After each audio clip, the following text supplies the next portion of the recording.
Hello everybody. My name is Shemi and welcome back to another episode of Path of Titans Journey to Red Island. Today is Amargasaurus' day. Now let me just over here quickly go to character. Y'all see I have the chorus skin right here that I'm using for my Amargasaurus. I chose attack knockback, spines cause bleed, because that's the one I prefer playing as. Of course, you have the attack damage, and you have the armor variant. I just find this one more useful in a combat scenario. Of course, other people are partial to this one, and this one. It's just my preference is getting that knockback off, can push enemies far enough away, allowing you also to turn around and hit them with your head, if you're using your tail to knock them around. Anyway, let's get to abilities. Head slot.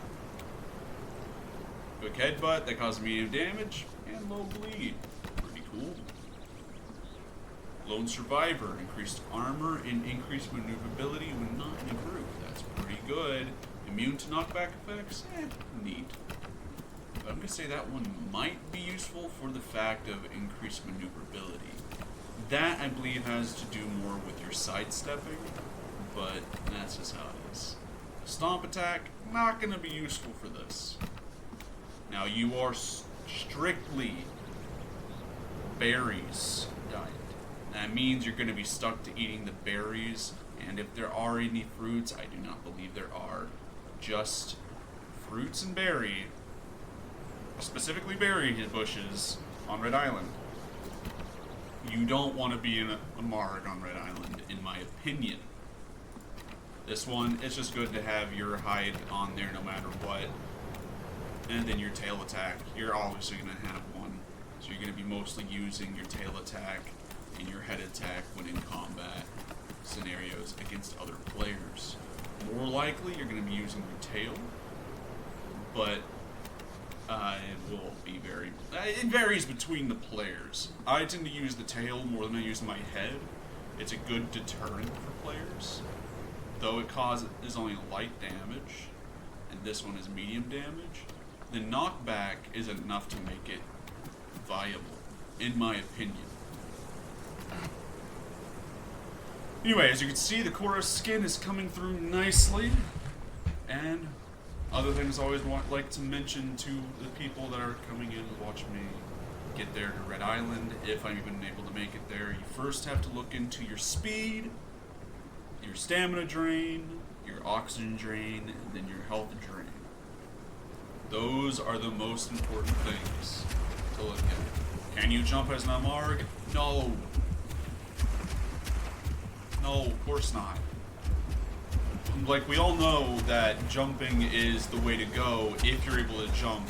But Amarg? Seriously? No. Sadly, no. Anyway. Swimming time. Or sprinting. We move pretty quick in the water.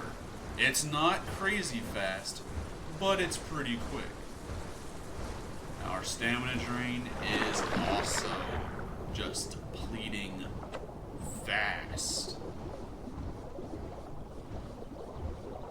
Now when it comes to sauropods in this game, most people play the Argentinosaurus or the Apatosaurus. Those are modded in creatures. They tend to have a lot of oxygen. In times like this, when they're barely in the water, they don't deplete on oxygen. It's pretty solid.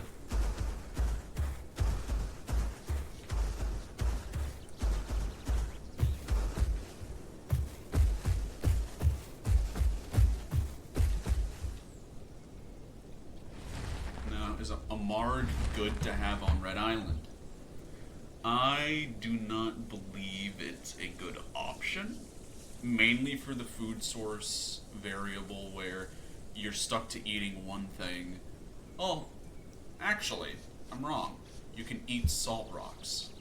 There are salt rocks on the island, so if you do deplete the berry bushes, which there are quite a few of those, your biggest issue is running out of water.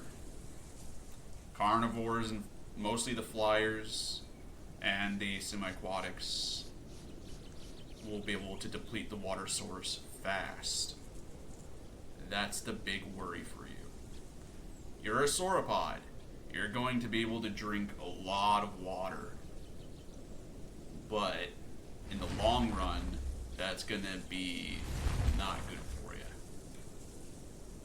You're going to run out of water and you're stranded, waiting for the next rainstorm to come by. It's not pretty. Now, does Red Island have the refill water quest? I actually have no idea, because I've never seen Red Island void of water. But it is a risk. That is it worth to survive as an Amargasaurus on Red Island? That's up to y'all to decide on that end. We're already having a little bit of difficulty swimming up right here. Ooh, we're getting to one of those creature types. Alright, so this is something I ran into when I played Argentinosaurus. The modded, one that inspired me to make these kind of videos a long time ago, is the Argent cannot make it up that one spot. So I had to find another route, which means we might end up having to take that route sometimes ourselves, specifically once we get to the modded one, and maybe even some of our herbivores. But it's specifically, I want to say it's that rock we're trying to get to. Like right in the water in front of us, there's a rock. That's the one we're trying to get to when trying to cross as other creatures. So, a Marg can make it up onto this island, but it's a little difficult. So keep that in mind. A Marg is our first one to be tricky to getting to this point. We haven't had any issues getting to this point other than, say, like stamina drain when we were other creatures. None of them went as far into the water's depths that made it to where they couldn't cross over that ledge, except a Marg. So you gotta keep that in mind. This is why I run these tests, because you might actually have to take a different pathing than the one y'all are so used to me taking. It just goes to show what you gotta do. Anyway, let's make our way over to the next spot, shall we? We just learned a lot from our second herbivore that we never had to deal with as our carnivores. I just want y'all to remember that if you go back and watch the carnivore videos, none of them had to deal with that one issue. They've all made it this point, or they had no stamina when making it to this point. None of them had to deal with that ledge issue. Not even... I'll let y'all go back and watch the videos for that point. Anyway, to Red Island.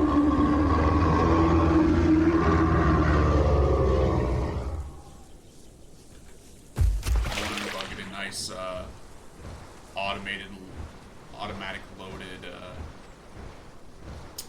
thumbnail by doing that. Anyway, our goal from this point is to make it to the Tooth of Red Island. I call it the Tooth of Red Island for specific reasons. Also, you'd see that rock that I was mentioning, at the point where it's actually useful for a sauropod. Anyway, back to making it to the Tooth of Red Island. I call it the Tooth of Red Island because it looks like a shark tooth, and it is the best landmark to use to getting to that point. Now we have ran out of our stamina. It is down to our oxygen drain, then our health drain, to determine if we can make it to Red Island. Can we or can we not? Well, y'all tell me. Are we going to make it there?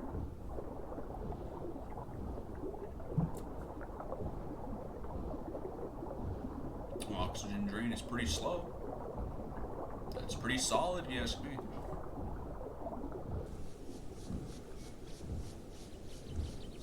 Marg is making its way through the water.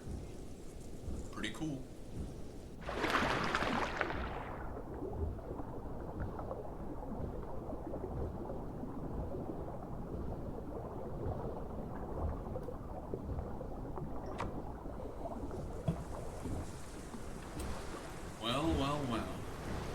single tick onto your health. Now, remember, when you're crossing to Red Island, there are going to be obstacles, likely in the form of players. Players are going to try their best to prevent you from making it to Red Island or help you along. There are different players out there, but more likely than not, they're going to want you to fail, suffer, not make it here. It's just entertainment for some players. Anyway, as we all know now, our lovely Amargasaurus can make it to Red Island. And if you like the video, please leave a comment down below, like, dislike, and subscribe if you want more content like this. If you're interested in seeing more, you know how it is. Now, let's go log out. And now, let's see what our next creature is. What will we be next after Wild Eyes, the Amargasaurus? The Anno, and I already know I have an Anodontosaurus. None of these ones are really, gonna help you when it comes to speed. But there are some things about Anno that we will get into. I'll see y'all in the next video.